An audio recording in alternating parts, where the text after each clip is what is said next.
Hi guys, welcome back to a new video from me, and I got Sauda here with me again. Yay, hello. Hi guys. So today we were thinking that we were going to talk a little bit about colorism and colorism in Africa. So I'm using the word Africa, but really we're going to just talk about the experiences that we had, like in Zimbabwe and Tanzania you've been to as well. Maybe other countries you've traveled. I just want to say that these are our observations, so it doesn't mean that it's true in our experience. Yeah. Other people might experience something else, but these are this is our truth. Our truth, what we see. And what we've seen and what we've experienced and what we hear our girlfriends talking about as well. Yeah. Sorry, but I just came out with something. Yeah. So we talk about colorism, but I need to also say, like, in general, there's also colorism in Africa. And when I talk about colorism, I'm thinking about this ethnic groups or like places in the continent that's more preferable. And I've heard a lot of people like, oh, you East African. Oh, you're yes. East African, you know? Oh, let's talk about that. Can we talk about, because let's talk about so they have like a preference. So basically I think we East African look more, we have more Western features, we're a bit more lighter maybe. That's what people That's say. what people say, and then they like, and then there are very dark ones, like there are super dark ones in Tanzania or Uganda, Lupita Nyong'o. Like she has those, like, what we say, the petite features. Exactly, and but she's still very dark. Or like the Sudanese. That's also a bit of colorism. The features. It's not Featureism. So it's not only the color, but it's also like Western features that look more European. So I think maybe East African. So there's definitely, we can talk about Featureism, and I think that is more displayed.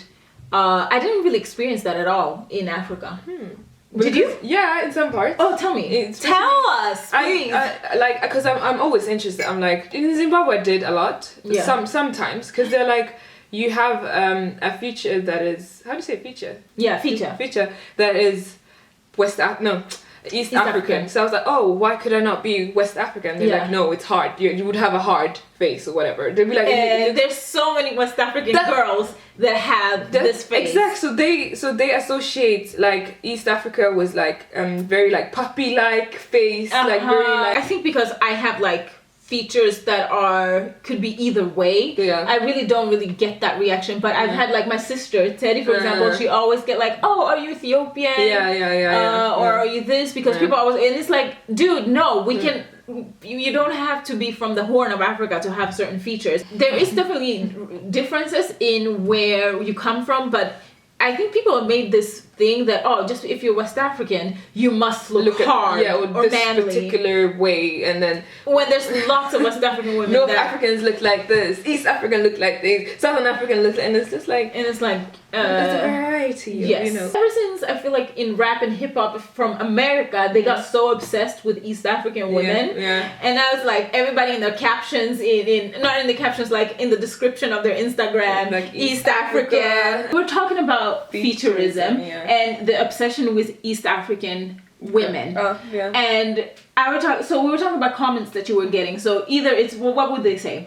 To me, so basically I'm Ugandan, and I love just to see like people's reactions. So most people, and I'm talking mostly about black guys, they would be like guessing every country in East Africa except for Uganda. And then when I say that I'm Ugandan, they're like, but you don't look Ugandan. And I'm like, Ugandan women are gorgeous. And then they're like, okay, but you don't look. And then they're like, oh, but which tribe are you from? And they're like, but you don't look like that tribe. Oh, you must be something else. You must be Rwandese, or you must be Burundian, or you must be Tanzanian, or no, you are Kenyan, or Somali, and I'm just like, no, I am Ugandan. And that's what I want to say. But your grandma must be, and I'm like.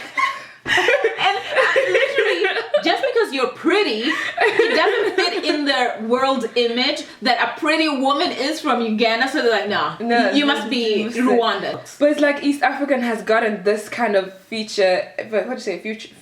Feature. And then they're like, oh, this is how an East African girl should look like. So all East African girls that have this kind of feature are from this particular. Like, but then if you see an unattractive East African girl, then it's like, where you can't be East African. Yeah, you like from this, like then they connect it with maybe an African country that's been like getting these negative, more, I would say, more hard kind of features, like I wouldn't say hard, but it's like bigger nose, and what is not really connected to the whiteness. Yeah, it's more like beauty. Because honestly, I don't think like big nose or big lips or whatever is necessarily African, because I think more so round features. Round features. And then that round feature can be either big or small. And I think that's where people always like to put, oh, all Africans have big this or big that. Like, no, Africans have small features as well, but they can be round features. And it doesn't necessarily always have to be connected to East Africa or Horn of Africa. Like, that's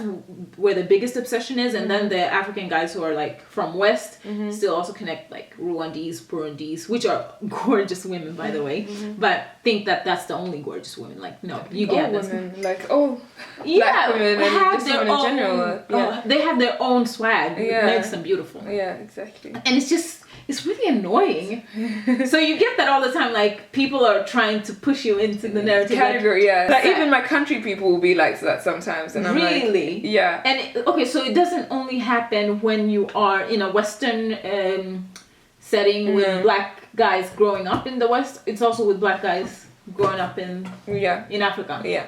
So they have that same mentality. Yeah. I would say from my experience. One thing is also like when it comes to shapes, like they like Ugandans are known for having very big, bums or whatever, and then I know that my cousin, for example, doesn't have like a very big bum, and they're like, you're not Ugandan because because she's very thin. Because she's very slim. So like, no, you can't be Ugandan because Ugandan women has and it's just like, how can you?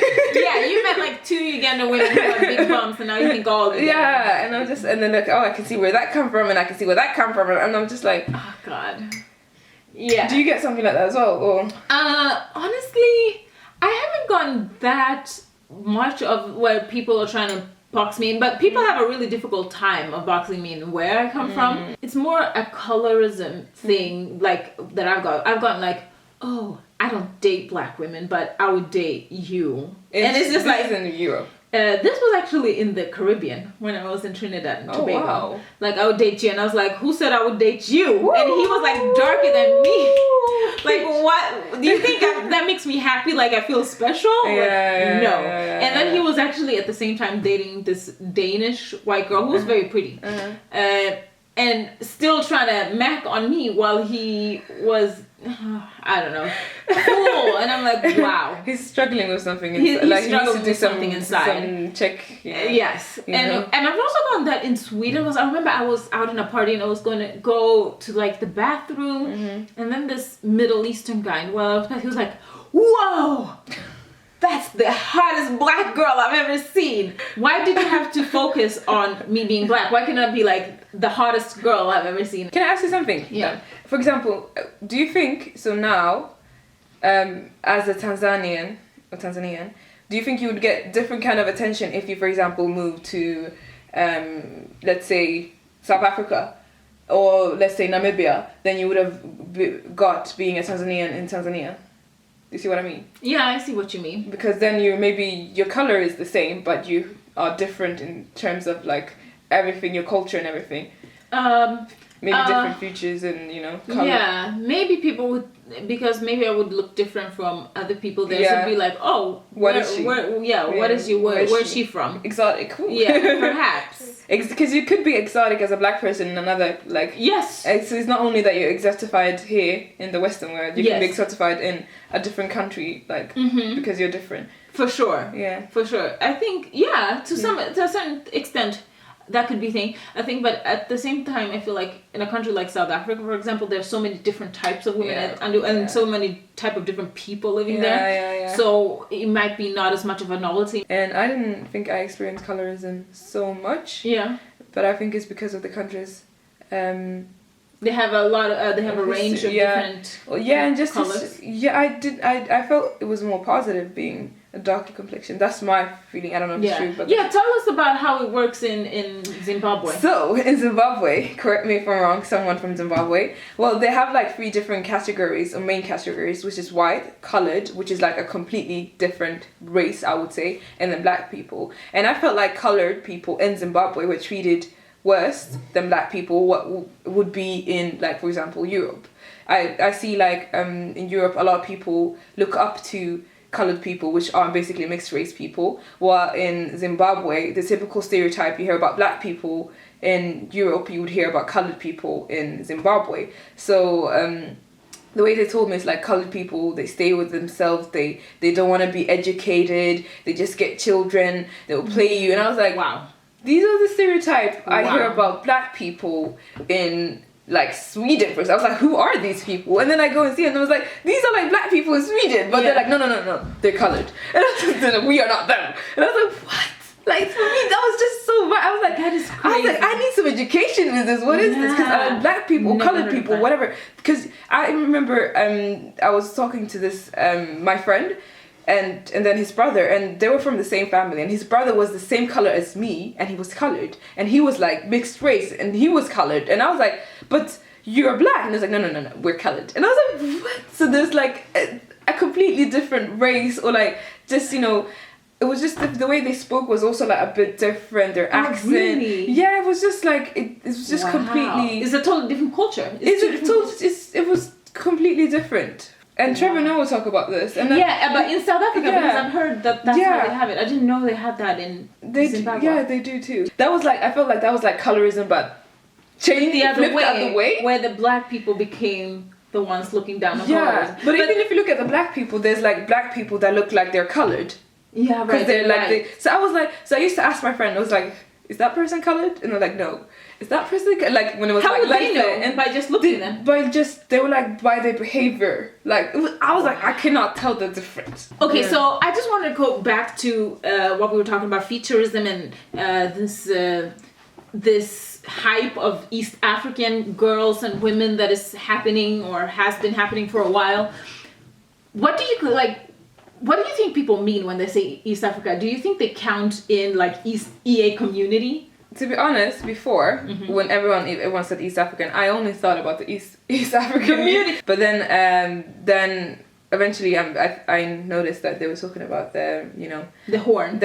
Yeah, East Africa. Yeah, I was like, oh my gosh, should I be like, yeah, East African too, hey? Because but they're not talking about us. And also because of what that name is now. Sometimes I don't even like using that term because it feels almost like exotifying somebody and like, oh yeah, I'm special. But it's just like, it's just a name for a region. I don't know. Like that term is like kind of, I don't know what I think about it, like really even using it, because it's like it has so much baggage attached to it now, as in like some people thinking like maybe some people feel like other people think they're better because of being that, and then there are men driving the notion of people who are from this region are better and look better, and it's just like it's become another layer of the colorism with the feature. Yeah, definitely, I agree. And why do we always rank ourselves in these ways? Yeah, can we not just appreciate all the melanin, all the melanin, Africa's all levels of beauty. Yes, I love myself. I love myself. You should, girl. You fat. Don't bleach. Don't bleach. Oh yeah. I mean, oh god. Did you ever see people bleach in Zim? Like, there's definitely a lot of people. No, I didn't actually. Oh, that's great. Yeah, I didn't. There are probably people bleaching, but it wasn't a big culture. Yeah, that's just all. Yeah, I didn't see it. I mean, I don't see super, but probably you've seen more in TZ that do it. Yeah, definitely. You know what? I think Zimbabweans are a bit more educated, because also I think they're more educated. They're like right now when I was there, they're really on the natural hair movement. You see a lot of women with locks, and it's just like, they're very up to date. Yes. So they really compared to certain countries. Yeah. Like the natural hair movement is getting bigger in Tanzania too. I see in Dar a lot of people, girls being natural. But what about locks? Really? Yeah. Nice. As this natural hair movement is growing in US, it's spreading all over. Like in Sweden, we also see more women with natural hair, and in Africa as well. So as you said, in Zimbabwe, and I'm seeing it more and more in Tanzania. But then are you not thinking that when I get kids, how are we going to have these discussions if you do want to get kids?